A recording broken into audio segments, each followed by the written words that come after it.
बिस्मिल्लाहिर्रहमानिर्रहीम।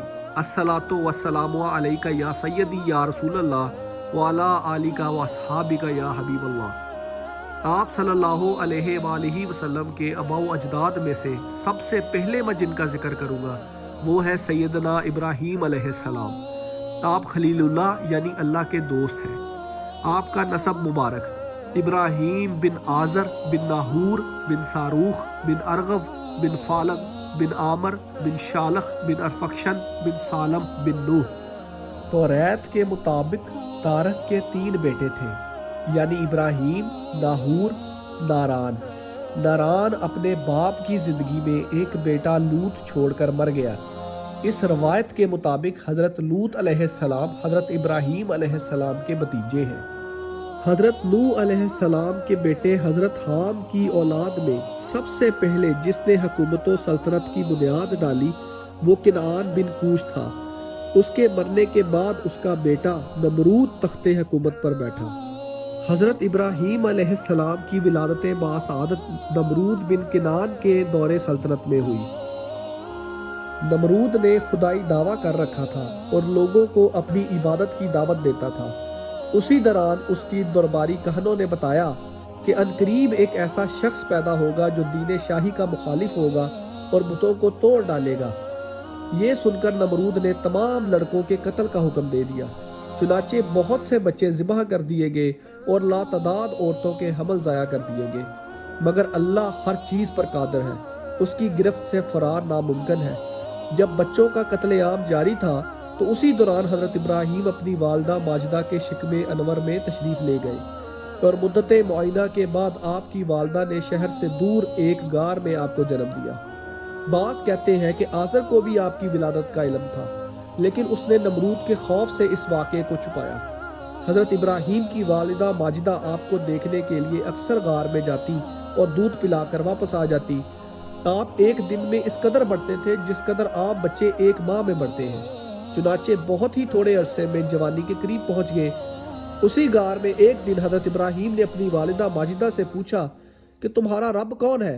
वालिदा ने जवाब दिया कि तुम्हारा बाप। फिर आपने पूछा उसे कौन पालता है? वालिदा ने कहा नमरूद। आपने फरमाया तो अच्छा नमरूद का रब कौन है? ये सुनकर वालिदा खामोश हो गई और समझ गई कि यही वो मलूद मसूद है जो नमरूद की खुदाई के पड़खच्चे उड़ाएगा।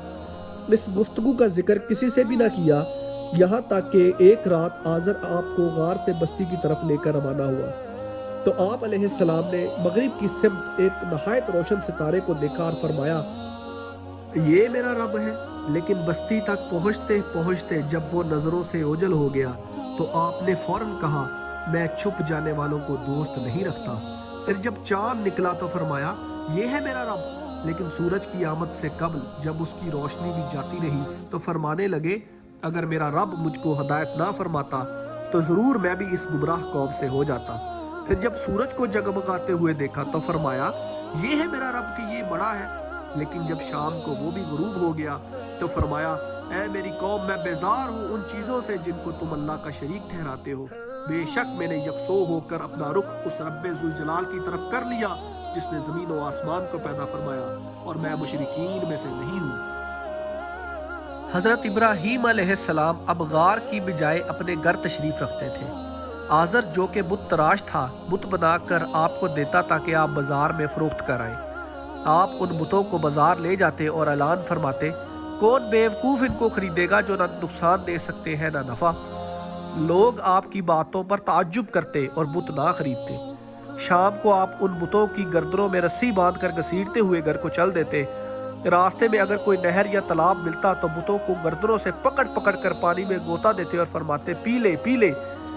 कुछ अर्सा तक तो लोग आपकी इन बातों को आपके अंदाज़े बोलपन और खेल पर महमूल करते रहे। लेकिन जब आप एलानिया तौर पर अल्लाह की वहदानियत और दीन हनीफ की दावत देने लगे तब उन लोगों के कान खड़े हुए और इस मामले में सोच विचार करने लगे।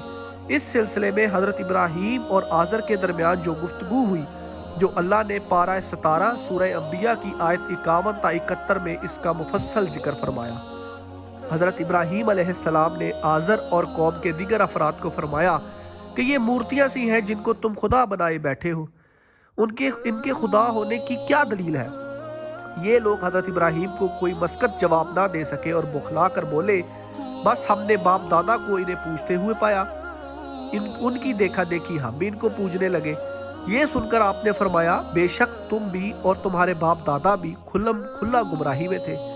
وہ قوم آپ کے اس دلیرانہ جواب کی تاب نہ لا سکی اور گھبرا کر پوچھا اے ابراہیم تم ویسے ہی ہمارا مذاق اڑا رہے ہو یا پھر تمہارے پاس کوئی اعلیٰ شے ہے؟ آپ نے فرمایا میں تمہارا مذاق نہیں اڑا رہا، حقیقت یہ ہے کہ یہ بت رب نہیں بلکہ تمہارا رب وہ ہے جو زمین و آسمان کا رب ہے، جس نے ان کو پیدا فرمایا ہے، اور میں تمہارے سامنے اسی بات کی گواہی دیتا ہوں۔ آپ کی اس تقریر سے بظاہر تو وہ لوگ خاموش ہو گئے، مگر در پردہ اس فکر میں تھے کہ کسی طرح ابراہیم کے دل میں بتوں کی عظمت پیدا ہو جائے تاکہ اس کے خیالات بدل جائیں۔ دوسری طرف حضرت ابراہیم علیہ السلام اپنے طور پر پروگرام